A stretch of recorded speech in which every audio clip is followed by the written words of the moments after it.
Right, I'm going to do my usual, waiting for the meeting to come up.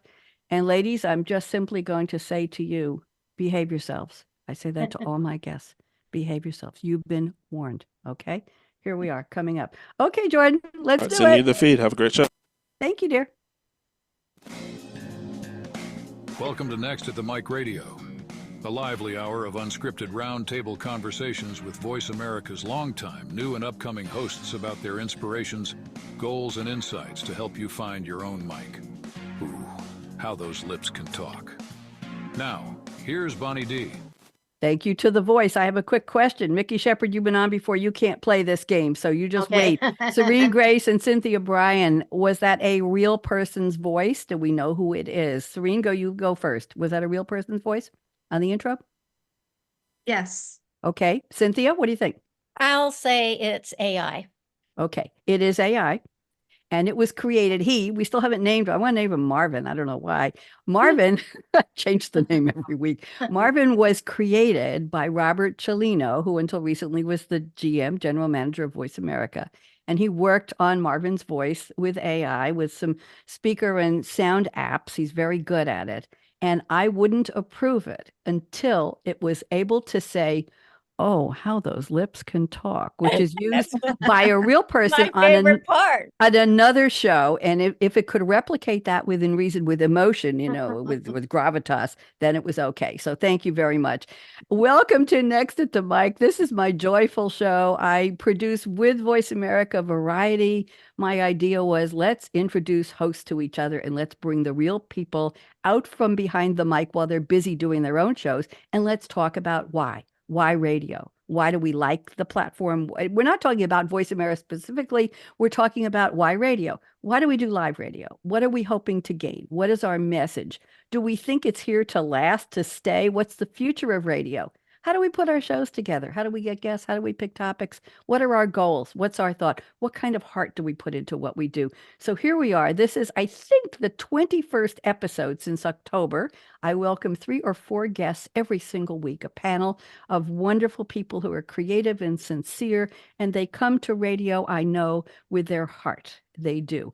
And one of my guests, Mikki Shepard, has been on. Mikki, I think you have the crown for the most frequent. Mikki, can you still hear me? Yeah, she's been on 3 times this year and once last year. And if I need a fill-in guest, I ask Mikki, and she says, "I'm there, Bonnie D. I'm there." And I'm very grateful. Newcomers to the show today, Cynthia Bryan, you are just glamorous and gorgeous. Look at you with a million books behind you with stars everywhere. And Serene Grace with a red flower in her hair. My goodness, I asked her, "Is that in my honor? Because red is my color."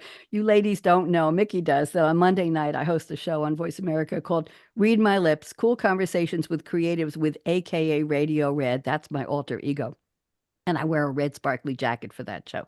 So, ladies, it is April 9th. Where is the year going? And I'll tell you quickly that one of the few live talk shows that was live last night on network TV was Jimmy Fallon. I guess it's the Tonight Show on NBC. And after I missed most of the opening, there was something about the eclipse, but he walks into the studio. I love that music. Da, da, da, da. He comes in and his opening was, "Last week in New York, we asked everybody, because of the earthquake, did you feel it? Yesterday, because of the eclipse, we ask everybody, did you see it? But most of the time in New York, we ask everybody, did you sit in it?" And I alone in my couch at 11:35 last night was saying, "Did you step in it?" And that's, of course, has multiple meanings. So that was, I thought, a very, very clever open. So ladies, what I do, and Mikki knows this, and this is new for Serene and new for Cynthia, I use ChatGPT to help me write an opening monologue in the form of a poem. And I edit the poem. So it's not straight AI, but I feed it your bio, Cynthia, your bio, Serene, your bio, Mikki. And then I ask it to come up with a little verse for each of you and then add my opening and my closing. So I'd like to read the poem. And when I call your name, just wave furiously or smile. Don't talk, just listen, okay? And I'm now trying to raise money. I'm renting out the poems to my guests. So you can rent it for your own Yeah, listen, ladies, I used to do stand-up comedy. I had my own troupe for years, Bonnie G and Du Bois, Daboyz, and now I just try to be funny sitting down, and I think I made you laugh, so it's okay. Mickey's laughing at all that she knows all my I'm jokes. laughing at everything. Bonnie, you're terrific. Okay, save the applause, send the check later. So here we go. Upon her scarlet mic with passion to wow, Bonnie D hosts Next at the Mic. Now you're talking. Now that's what we're calling this. She welcomes 3 radio stars with deep, true passion today, sharing why they embrace broadcasting. They've got so much to say.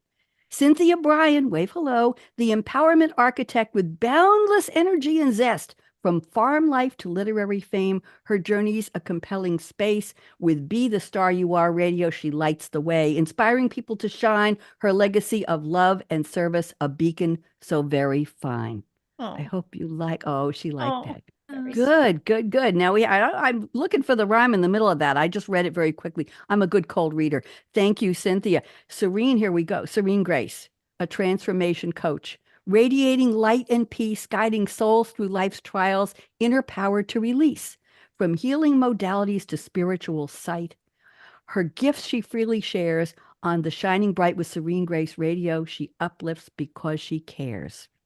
I hope you like that. I do, and I love it. And thank you for that sparkle. You're welcome. And Mikki, I edited this a little because we've done a couple times, so it's a little bit different. Mikki M.A. Shepard, author and adoption advocate, through her firsthand lens, families' narratives she helps actuate. With her multifaceted journey from the Air Force to the scribe, Mikki's words resonate in many lives with her powerful, unique vibe. What do you think, Mikki? I like that. Oh, Good. thank you. And I'm going to finish this now. Together, they'll bring insight, wisdom, and grace. Serene, that's an accolade to you, on Next at the Mic's always vibrant space. So, ladies, what did you think? Do you like it? Like Nice. it. Yeah, it was great. You're the It star. brings a high You're the star, vibration. Bonnie. It's a high vibration to the whole show. I love it. Now we have a little quiz, another quiz for you. And Mikki, you can do this one.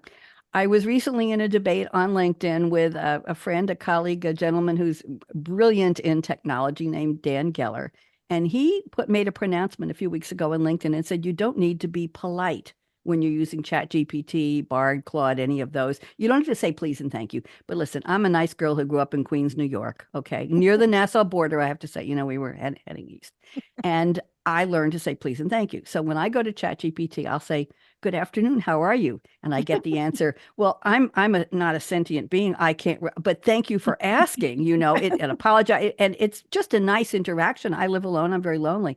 So not desperate, just lonely. I told you I was trying to be funny sitting down. So I'll say, please, would you write an opening monologue for me? And then I'll give it a couple of lines that I've used before in the opening. And then I said, I feed the full bio. I'll say, using this text, I input Cynthia Bryan, I copy in your entire bio, and then I put dash and in caps dash, and then I input Serene Grace's entire bio. We're talking a lot of text here. And then Mikki Shepard. And then I say, and here, use these closing lines. How long do you think it took before ChatGPT returned basically 90% of the core of the poem that I wrote before I edited it? Cynthia, how long do you think it took? 20 seconds. Okay, Serene Grace, how many seconds or minutes? Or hours? 15 seconds. Okay. Mikki, you want to take a 5. guess? 5. 5. Okay. All right. Mikki wins the prize. Door prize. I'm not sure. Jordan will have something for you at the back when we leave the show. When we leave. It used to be 3 seconds, and we were all taught how to count in seconds. 1, 1,000, 2, 1,000, 3. By the time I got to 3, now I can barely get to 2, what? And it comes back in about 2.25 seconds. I'm That's serious. wonderful. It That's just amazing. says, here you go. And it just puts the poem out for me, verse after verse. It just spills it onto the page. Then I thank it. Then I copy it into my notes. And then I look at it and say, I want to change this word. I want to change. Well, I used the light and bright and light too many times. I'm going to change this. I'm going to change that. A little something for different for Mikki, a little something for Cynthia, a little something for Serene. And that takes a couple of minutes. Okay. And if I really don't like a section, I'll say, could you rewrite this for Serene? And I'll give it back that section. But sometimes I rewrite it and I say, what do you think? And I put it in and it says, you did a really good job. I like it. I kid you. It said, you got good rhymes in there. And I say, thank you. Have a good day. So we're good friends. So ladies, I'm thrilled to have you all on the show. And now what I'd like to do is, since I gave just a little tiny snippet of who you really are, let's get the real bio. So the rule of thumb is about a 3-minute scrunch your entire life experience. Cynthia Bryan, you get to go first. Your entire life experience and why you do radio into 3 minutes. And here's the deal. I'm going to put you beautiful ladies, each of you when you're speaking, on full screen speaker view. Okay. Now, that means I'll be in the background. You won't see when I change the camera, but if you see me doing this, it means you're going a little bit long. And please don't say, oh crap, Bonnie told me to shut up. That's not what it is. I had a guest do that a couple weeks ago on one of my shows. I said, no, that's not how this works. You just be really nice. So it means just start to wind down. The audience can't see me doing that, just you if you look up, okay? If I do this, it means I have cut your mic and there are no door prizes for you. And please go home quietly, okay? And that doesn't happen very often. Mikki saying, she never did that to me. No, I didn't, Mikki. You're always lovely. So, Cynthia Bryan, I am so delighted to meet you. Your smile is just lighting up your room, the universe, everything. I think you already know that. So, Cynthia, I'm putting you on speaker view. Please tell us, what is radio to you and who are you? What do you do? Welcome, Cynthia. Thank you, Bonnie. Bonnie, you're so fun. I just love it. But, it's hysterical because I always used to get in trouble for talking too much in school. And now I make a living by talking, so as probably we all do. Grew up on a farm and I went from the chicken coop to chicken soup, and I'm still in the chicken poop because I did write I wrote Chicken Soup for the Gardener's Soul, which I love, but I raised chickens my whole life and I still raise chickens to put myself through college. But radio, I just love radio. My background is actually in television and film. And what I love about radio the most is I don't have to get dressed up or anything because unlike you, I'm not live streaming. I am behind the mic. I didn't think I would like it, but what is wonderful about broadcasting live, and we broadcast live every week on Starstyle, Be the Star You Are, is not only the people that we bring on the show and get to meet, but it is the audience, the listeners, where we're trying to give them, lifestyle, life informing, life affirming, magical, mysterious, and fun information. And for me, doing this is like a gift to the universe. I really just, I thrive on it. And I started in 1998, and I've been doing live radio, not podcasting, radio, since 1998, broadcasting. I've only missed one time when I lost my voice completely, couldn't even speak. And in fact, Jordan was my engineer, and I couldn't even talk, so I had to miss one time. But other than that, I love it. I love all the people. I love the Voice America family. I think that we're just a wonderful network. And I'm so proud to be on your show, Bonnie, and thank you so much. I also produce the show and coach the teens for Express Yourself Teen Radio. And that's just a joy to teach young people how to be broadcasters and journalists. And many have gone on to do just that. We've been doing that since 2011. So Lovely. again, thank you for having me on the show. Oh, I'm delighted. an We have open book. so much more to learn from you. It's quite a journey from raising chickens and being on the farm, as you said, in the poop, to being an elegant lady and broadcaster. Is there a tiny thread you can, just a dotted line, to tell us how you went from that to, yes, I want to be on the radio? What was there an epiphany? Was it a phone call? You don't need to go through the whole Voice America. No, I think you should. What was the process? Just the quick thing was, I was doing a lot of I was doing television shows. I was hosting my own television shows, and I actually was asked to start doing radio, and I thought, radio? I'm not a radio personality. I'm on camera. And from the moment that I did one program, I was invited on lots of shows. And once I did my own show, I went, whoa, this is fabulous. I think I like it. And I've been really happy to do it ever since. But I do what I'm doing because of my dad, who was just a fabulous farmer, and on his deathbed, he actually said that his end was my beginning. And he said that Mm. that he was dying a happy man because he married the woman he loved. He had 5 wonderful kids, and he worked in a profession that was his passion. He said, "I'm a farmer and I feed people." And something clicked in me, and I thought, if my dad is a farmer and he feeds people and he has no education, but he still thought he was living his destiny and doing what he was put on this earth to do, I have that responsibility and the ability to help other people be the stars they are. And that's what I'm all about, is I'm here to help not only you guys already are stars, but everyone understand that they have everything they need to be the writers, the directors, the producers, and the stars of their own life, because every single one of us is unique and every single one of us is a star. I need to take a breath and give everybody a beat to just let that all sink in. Beautifully said, Cynthia Bryan. Just beautifully said. And I'm glad we have you on camera to show everybody how beautiful and glamorous you are, the star that you are. Now I'm going to go around the table to the next seat. It's Serene Grace. I just love that red flower in your hair, my dear. I said I need to get some more of these and put one in. Yeah, I'm curly today. Serene, welcome. So happy to meet you. Putting you on speaker view. It's your turn. Scrunch your turn. life into 3 minutes. Go ahead. Oh, let's see. Let me put the sparkle in 3 minutes. So, my name is Serene Grace. I'm the host of Shine Bright with Serene Grace on the Empowerment Channel with Voice America. Before broadcasting, before my second career in life coaching, I was 25 years legal government.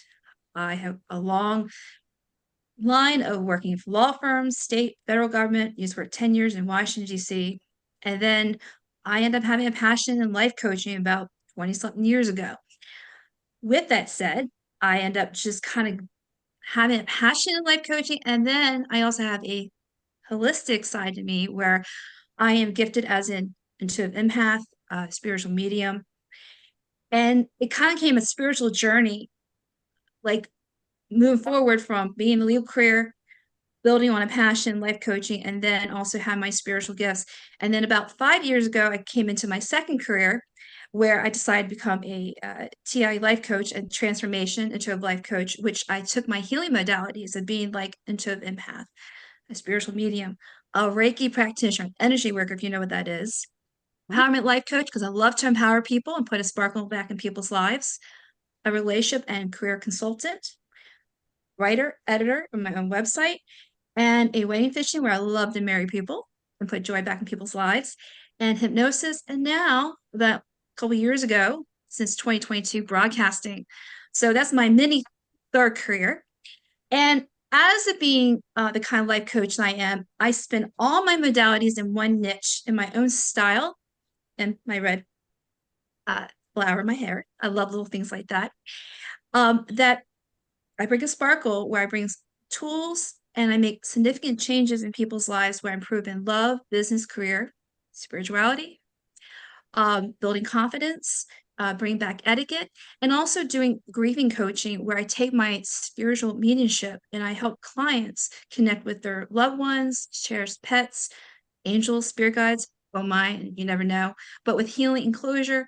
And then with my show, Shine Bright with Serene Grace, I have a platform where I bring on guests and we talk about certain things of empowerment, etiquette, and spirituality. And we bring a sparkle, or I call sparkle tips, to people's lives in the world.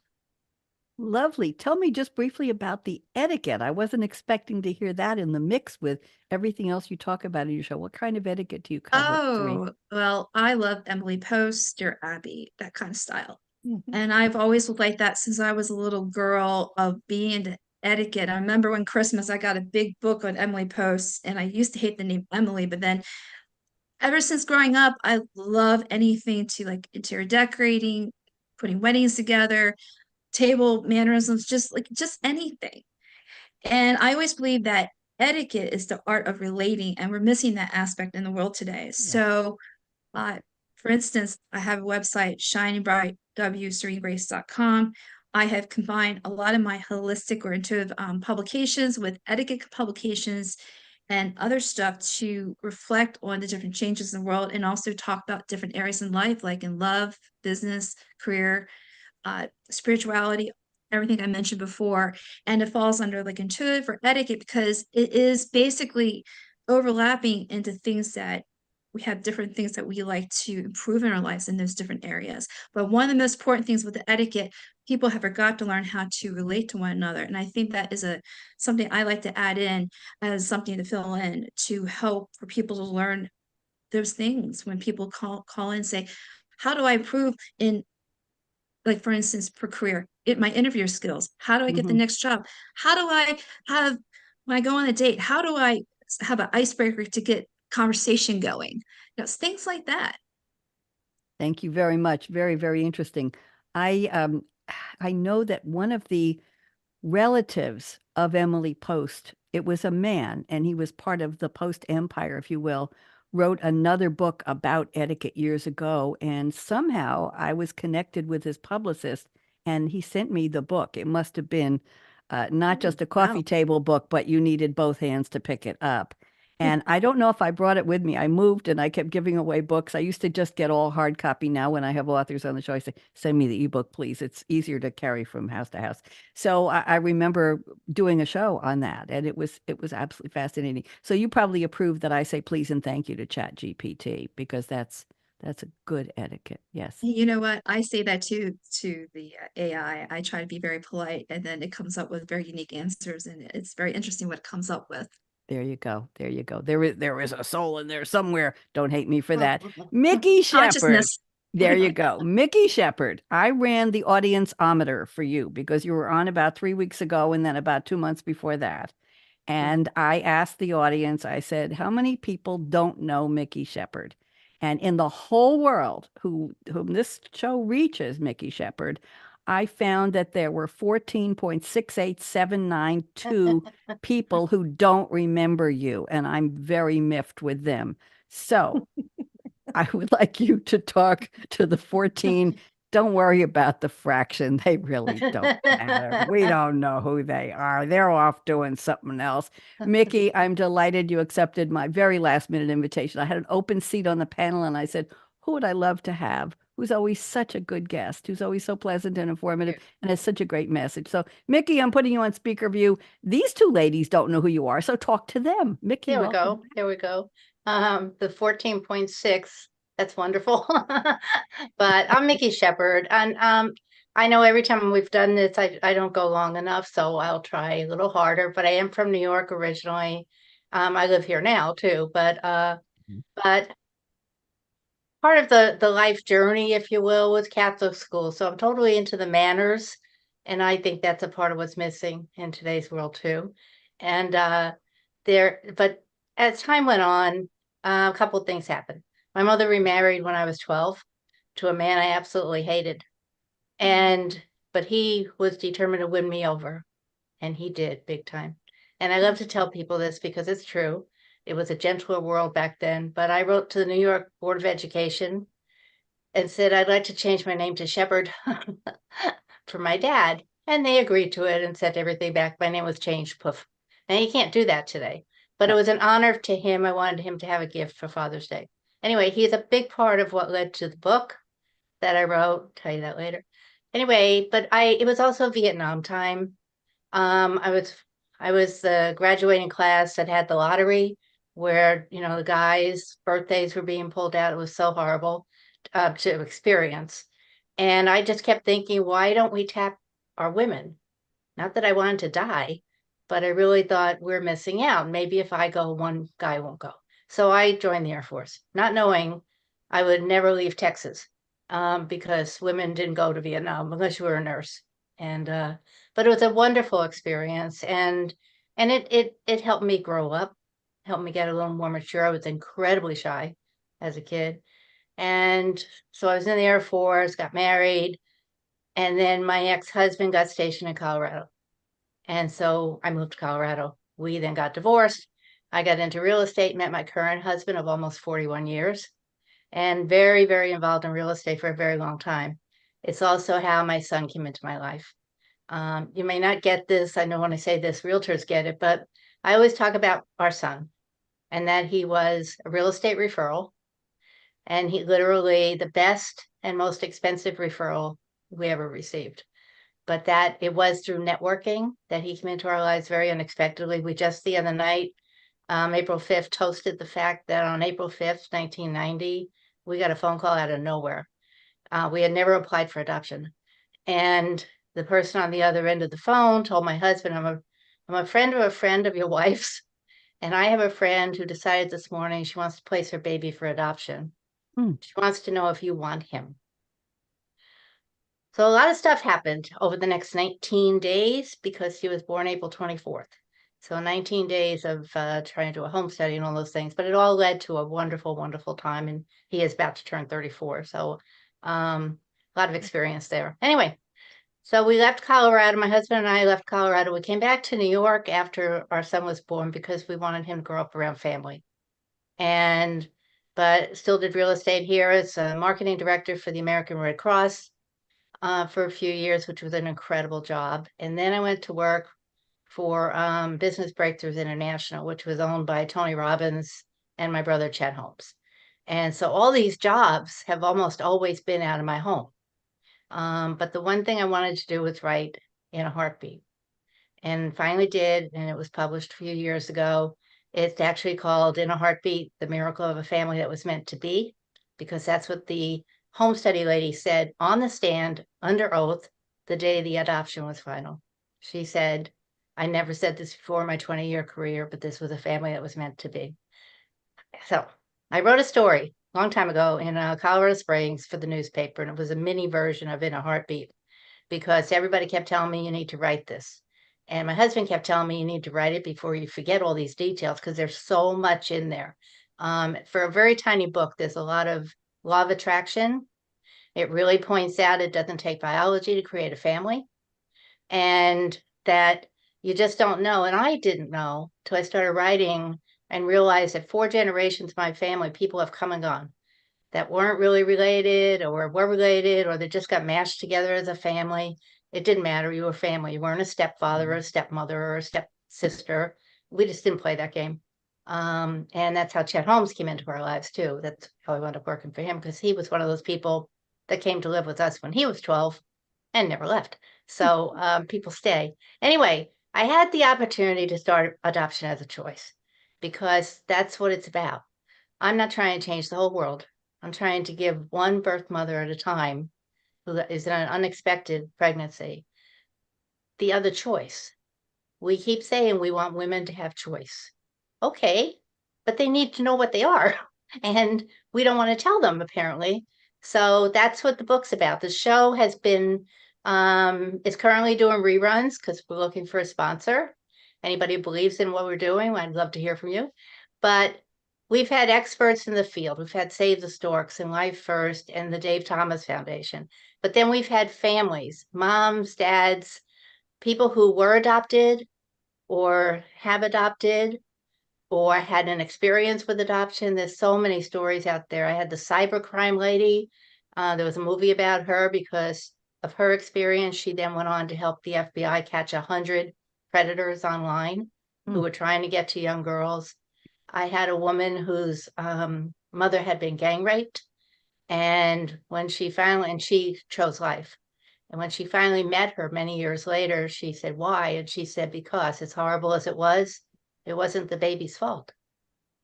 So it puts things in perspective for you. The people I get to talk to, there's a lot of misconceptions about adoption.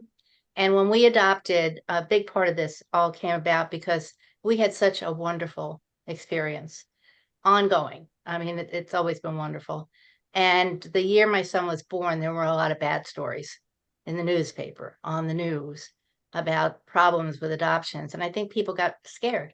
So figure if we could write a story, let people read a real story, a true story, maybe it'll open their heart to another idea. Thank you, Mikki. I always learn something new about you. The part about the Air Force, every time you tell it, I'm just amazed that the way you put it, that maybe a boy wouldn't have to go because you did.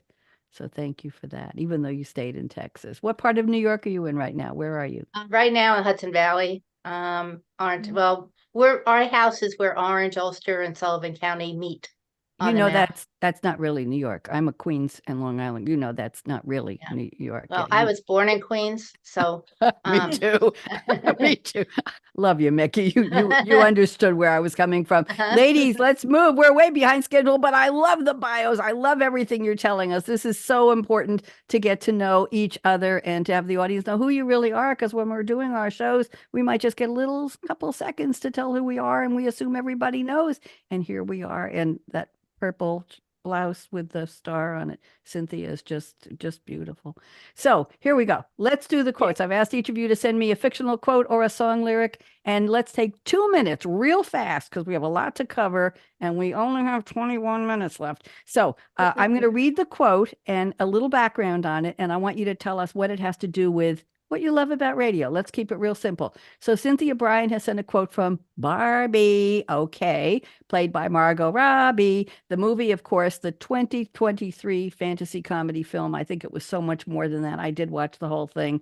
The movie was Barbie, directed by Greta Gerwig, and the shock and amazement was it didn't win anything except at the Academy Awards, except for the song that Billie Eilish did with her brother. Very, very interesting movie. Here is the quote. I love this, Cynthia. It is the best day ever. So is yesterday, and so is tomorrow, and every day from now until forever. Oh my goodness gracious. If we could all really believe that and say that and feel that and tattoo it somewhere that's not going to be, well, maybe it should be seen, or crochet it on a pillow or write it on a billboard. Cynthia, 2 minutes. What has this got to do with why you do radio? Talk to me. Well, I totally believe that we have a choice in life, and we can be happy or we can be sad. And everybody's going to have bad days. I mean, we're human. We're all humans in training. And how it has to do with my radio show is that is the goal of my radio show, is that it is uplifting and fun and humorous, and that it becomes the best day ever. And it's every day. And it's yesterday, tomorrow, and today. And it's the way I live my life, and it's the way I coach people, is the fact that we really do have that choice. Happiness is an inside job. So if we could look at life as being the greatest day ever, every day, even if we're going through troubles, and we're all going to go through troubles, that's, it's part of life, then those troubles are going to be just a little bit less. And so the name of my show is Starstyle, Be the Star You Are. And that just ties into being the star you are. If we want to be positive and uplifting and empowering, it has to start with us. It has to start inside. It's not out there, it's inside. So be kind, be generous, be authentic, be your unapologetically authentic self all the time. And again, we're going to make mistakes because failure is fertilizer. I'm a gardener and a farmer, and I just I believe in that. So that is the whole idea of the best day ever. I wake up in the morning and I am just so happy to be alive. And I really hope to express that to my listeners and to the people that follow, is that every day is a gift. And the biggest gift of all is you. So we have to accept that we are a gift. We're a gift to the world. Thank you. And just by being the stars we were born to be, and using our abilities or our talents or whatever to help others find theirs and live their passions and to be more productive, that is going to bring so much joy back to us. So be like Barbie. Make every day the greatest day of your life. Wait till you hear the closing at the end of the show. I have a Barbie quote. No, it's about Barbie, but that's why they call today the present, because it's a gift. You've heard that. I didn't invent that. There you go. Thank you, Cynthia. Serene, let's go to your quote. You picked a quote from wonderful Field of Dreams, 1989, going all the way back. American sports supernatural drama film, Shoeless Joe Jackson, played by Ray Liotta, Field of Dreams. And it just very interesting. Kevin Costner plays 36-year-old Ray Kinsella, lives with his wife Annie and his daughter Karen on an Iowa corn farm. And he didn't do so well with his father, and his father was a baseball fan, yada, yada. And he hears a voice from the image, the vision, the memory of Shoeless Joe Jackson, a famous baseball player. And a lot of people get this quote wrong. You got it right, but here it is. If you build it, he will come. Serene, 2 minutes. What does this have to do with your show, please? It's interesting. When I was trying to find a quote that resonated with me, there's so many, but then I saw the one, if you build it, he will come. Well, with Shine Bright with Serene Grace, when I first got the invitation to put my own show together, I didn't realize how big the audience would be. And when I said yes, and then later on the impact came later, like, oh my God, I have to recruit people, and I have to find people that are going to resonate with me and also be willing to be on my show and believe in me as I believe in them. So, kind of have a little bit of faith, you would say, and a little bit of being a mover, shaker to manifest your dreams, to even bring, like I said, my show is like a vehicle to bring other people on to share their topics, their gifts, their messages, sparkle tips, I call them.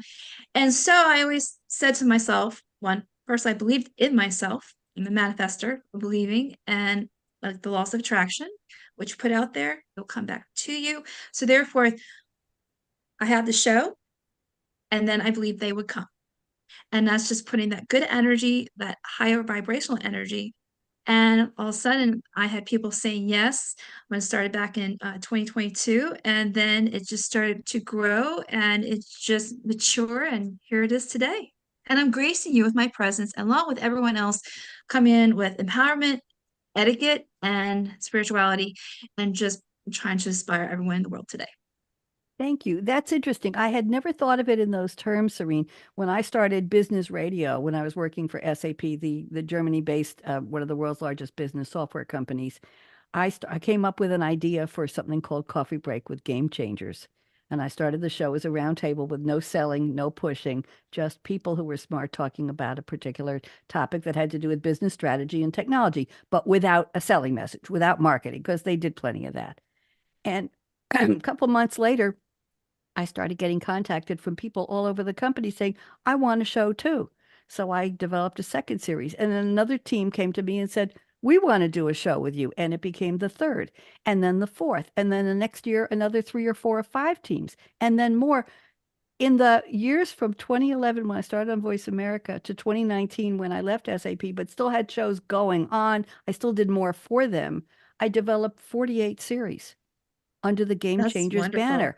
And I didn't realize, Serene, that I was somehow putting out a vibrational something to the universe saying, this is a cool way to talk about business. And in the second year I was on, I got an email and a phone call from somebody who was in one of the sales teams. And he said, guess what?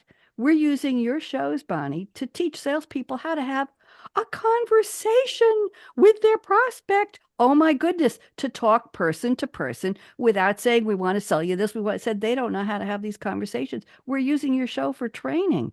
I said, what? Seriously? Wow. You're using it for That's training? wonderful. Talk about etiquette right there. Yeah, it was happening. I never thought of it that the vibe. I just said, oh, I did all these shows. So thank Yeah. you for that. Very, very interesting. Mikki, I Yes, want to ma'am. get to your quote. And Mikki has picked a quote. This is interesting. From White Eagle, played by an actor, Frank Salcedo, to Lucas Sims, played by Haley Joe Osment, who shares it with Cordell Walker, played by Chuck Norris. The show, of course, is Walker, Texas Ranger, which ran on CBS TV from 1993 to 2001. This quote I'm going to read in a second is from the episode Lucas Part 2. It aired on October 18th, 1997. And thank you for all of those details, Mikki. I appreciate it. The show is centered on Sergeant Cordell Walker, Chuck Norris, a Dallas-Fort Worth-based, Bonnie, get it straight, member of the Texas Rangers, a state-level Bureau of Investigation. He was raised by his paternal uncle, who was an American Indian named Ray Firewalker. And the surname is possibly a nod to the 1986 film that Chuck Norris did, Firewalker. See, I don't know what I got to see in there from somewhere. Anyway, he was an elite Marine, blah, blah, blah, and he uses martial arts to as an advantage against the bad guy. So here's the quote Mikki picked. If there's something your heart wants, it's worth doing. Mikki, I never would have expected a quote like this from Walker, Texas Ranger. Go ahead, 2 minutes, Mikki. What does this have to do with you? I'm addicted to Walker, Texas Ranger. So this is the quote I wanted to use first time I came on here, but I couldn't relate it to radio at the time. But I think it talks about following your dream. You can follow your dream radio show. You know, people sometimes have a passion. Everybody here has talked about it today. That if you get a passion for what you're doing, you're excited to share what you're doing, radio is a great place to do it. And this kind of message works. People can picture, I think they can picture that quote, that if you tell somebody, you know, if there's something your heart wants, I think they instantly know there's something their heart wants, and that they either did do it, didn't do it, or want to do it. And you should follow it. Part of what went on in that show is when Lucas said that, then Walker said, well, if that's what your heart wants, that's what we'll do. And they continued. But you're tuning into your heart's desire. To me, that is totally what I'm doing with adoption as a choice. I mean, it is my absolute passion. I want to share it with anybody I can. Before the radio show, when the book came out, I was talking to strangers in supermarkets. I mean, anybody who smiled halfway, do you want to read a good book? Do you want to hear about a good book? And then when the show came on, forget it. It was all over my little town here, because you got to share it.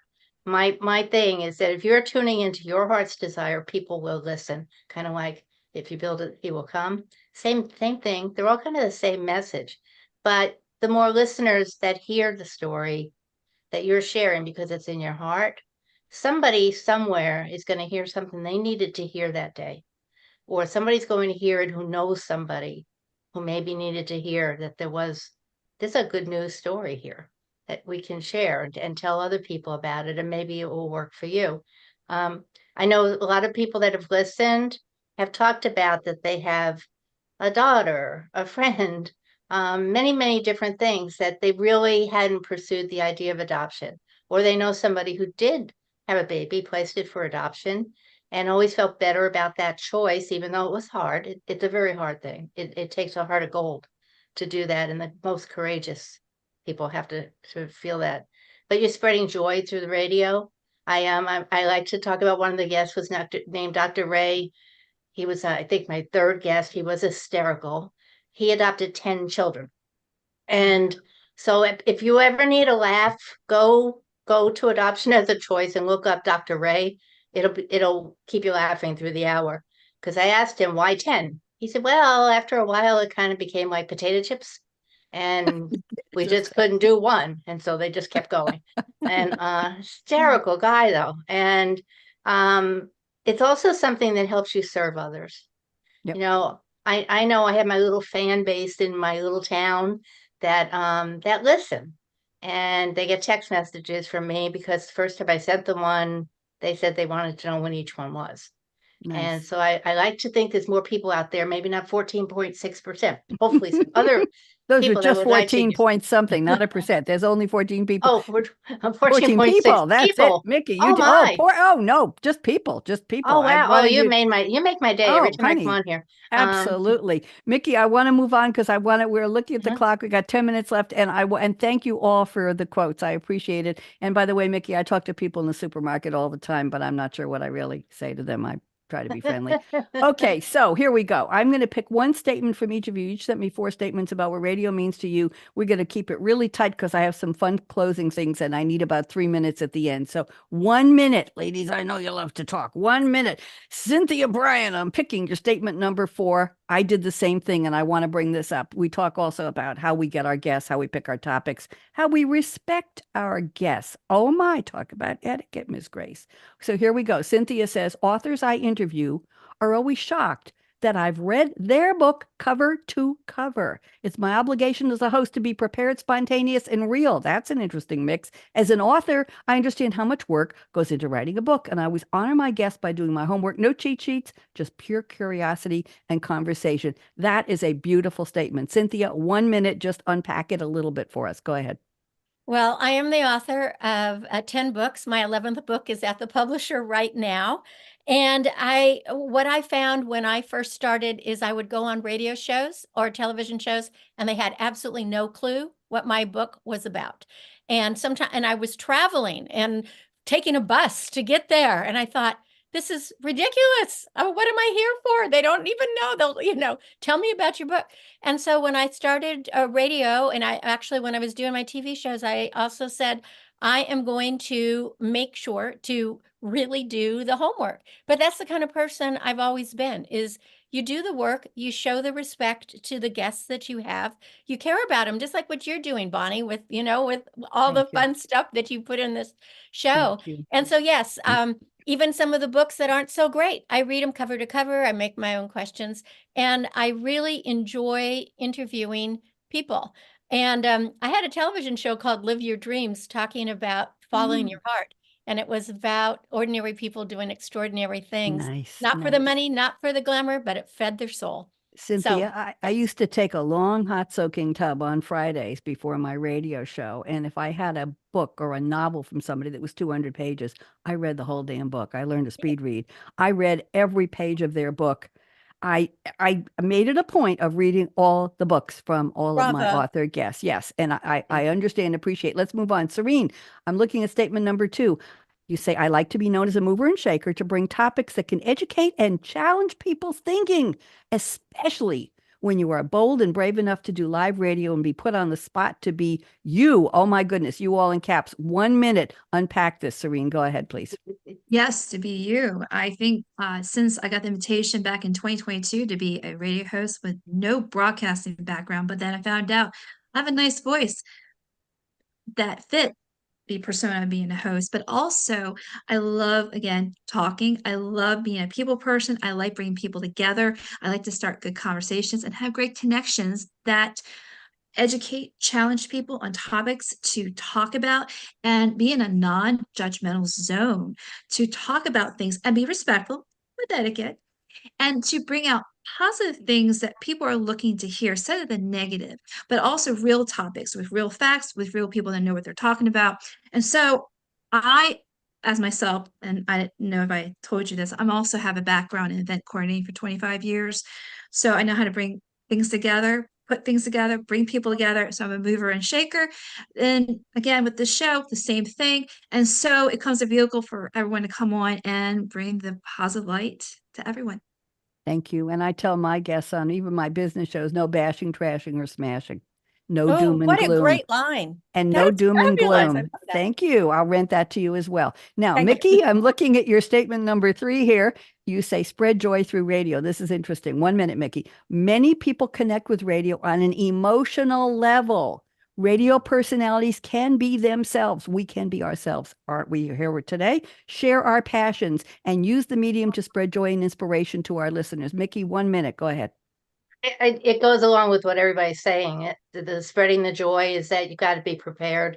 And I too, I mean, I meet with them ahead of time, spend 15, 30 minutes getting to know them and figuring out where we're going to go with this. But I do my homework on them because I want them to talk. You all watch TV shows or listen to radio shows where the host spends the entire time talking and not letting their guests talk. And what good is that? I can tell the same story every week, but if I bring on a guest who has a story, you have to draw it out of them, though, sometimes. And I think that's where the joy comes in, not only for you as the host being able to do that, but for them when you help them actually express what they know they came on to talk about, but this isn't what they do for a living. And so you're bringing out the best of them. And then when they find out how many people are re-listening to their shows, a lot of joy goes into that.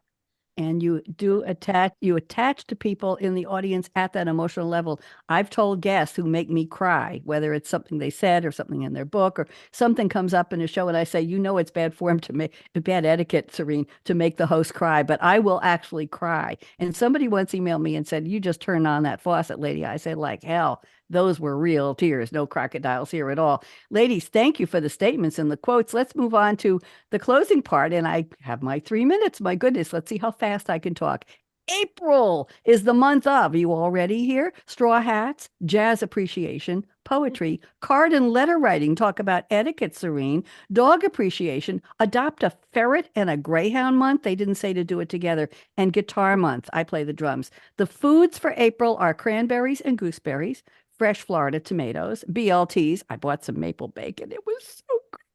Fresh and little tiny tomatoes, fresh celery, garlic, grilled cheese. Don't eat this all together. You'll get a tummy ache. Pecans or pecans, soft pretzels, and tomatillo and Asian pears. Those are the foods of the month. Here we go. Music history today. In 1962, Henry Mancini won the Oscar for Best Original Song for Moon River.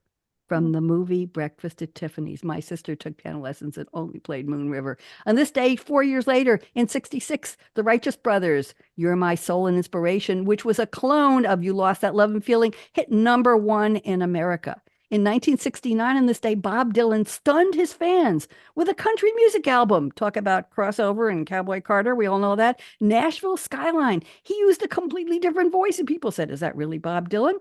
On 1977, this day, ABBA, Dancing Queen, we know that song and love it, went to #1 on the singles chart. Their #7 U.S. Top 40 hit in the first #1.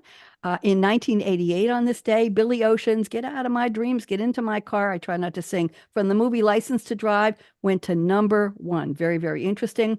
And on this day in 1996, was it really that long ago? The New York Yankees grounds crew danced to YMCA as they dragged the field, cleaning the field in the 5th inning of the home opener. The crowd roared with approval. The routine was re-choreographed and it became a regular feature at Yankee Stadium. I've got 2 minutes here. April holidays on the night today. Name Yourself Day. I call myself AKA Radio Red on Mondays. I've already done that. It's Gin and Tonic Day. Drink up, ladies, but take it slow. It's Cherish an Antique Day. That's not about me. Sorry. It's Unicorn Day. We all know the fairy tales and myths and the cultures about unicorns going all the way back to Mesopotamian artwork. Yes. It's and it's Chinese Almond Cookie Day. Celebrities. Today is the birthday of Lil Nas X, who's 25. Kristen Stewart from the Twilight Saga is 34. Leighton Meester, the actress and singer, is 38 today. She was in Gossip Girl. Cynthia Nixon, one of my favorites on Sex and the City and all of those things. She's 58. Dennis Quaid is 70. When he grew up in high school, he loved James Bond so much that they gave him the nickname Dennis Quand for a combination of Quaid and Bond. You know, James Bond. Anyway, I found this out. And Marc Jacobs, the designer, clothing designer, is 61. In memory, today is the birthday of Hugh Hefner, and we all know what he created. Magazine publisher, First Amendment advocate, and founder of Playboy Enterprises. Enough said. Today is the birthday of Phil the Thrill, 22 years old on YouTube, 4.2 million YouTube followers, 4.2 million TikTok followers, and his videos were watched 587 million times. Dirt bike videos. Let's leave that alone. Vic Blends on TikTok, 25 today, 15 million TikTok, and 3.5 million on Instagram. He's a barber. He posts pictures of hair cutting in his business, luxury cuts and hairstyling. And on Instagram today, Lucia Liu is 30. She only has 1.4 million followers. She's a model and she posts dance videos. In 2014, I had on one of my closings on one of my series, ladies, the top 10 tips for women. And the top one was aspire to be Barbie. The biatch has everything. I kid you not. That was in the news. Here we go. Here's the, we're going to close real fast here. Life is short. Break the rules. Forgive quickly. Kiss slowly. Yes. Love truly. Laugh uncontrollably. Laugh with me, ladies. 1, 2, 3. And never, ever, ever, ever regret anything that made you smile. Work like you don't need the money. Dance like no one's watching. When I taught disco, they all watched. Sing, what legs? Sing like nobody's listening. Love like you've never been hurt. We all have. Let your heart give a chance to love again, for goodness sake. Money talks, chocolate sings, la.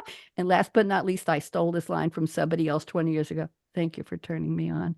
Bonnie D signing off. Don't go away, ladies. Wave goodbye to social. Jordan, are we out? All clear. Great show. Thank you very much. Bye, LinkedIn. Bye, Facebook. Bye, YouTube.